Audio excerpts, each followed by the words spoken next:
السلام علیکم ورحمۃ اللہ وبرکاتہ۔ دوستوں، امید کرتا ہوں کہ آپ تمام حضرات خیریت سے ہوں گے۔ میں جنید رضا آپ تمام ساتھیوں کا اپنے YouTube channel on line Urdu 99 پر استقبال کرتا ہوں، خیر مقدم کرتا ہوں۔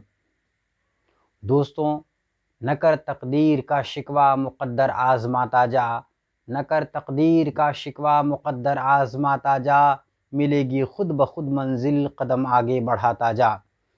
دوستوں، آج کے اس کلاس کو شروع کرنے سے پہلے میں آپ تمام ساتھیوں سے بالخصوص کہنا چاہوں گا کہ اگر آپ لوگ کمپٹیٹیو ایگزام کی تیاری کر رہے ہیں تو آپ کے لیے یہ کلاس بہت ہی اہم ہونے والا ہے، اور انشاءاللہ العظیم میں کوشش کروں گا کہ آسان سے آسان زبان میں آپ کو سمجھا سکوں۔ اردو قواعد پچھلے ویڈیو میں نے آپ کو اسم کی قسمیں بتایا تھا، اس میں چند اقسام باقی تھا جس کو میں ابھی بتانے جا رہا ہوں۔ دوستوں، اردو قواعد کسی بھی زبان کو بولنے کے لیے، سمجھنے کے لیے اس کے اندر جانا ہوتا ہے، اس کی گہرائی کو سمجھنا ہوتا ہے، اس کے لیے ہمیں اردو قواعد کی ضرورت محسوس ہوتی ہے۔ بغیر اردو قواعد کو جانے ہم اردو زبان کو کسی بھی زبان کو صحیح طریقے سے نہیں بول سکتے ہیں، نہ ہی ان کا حق ادا کر سکتے ہیں۔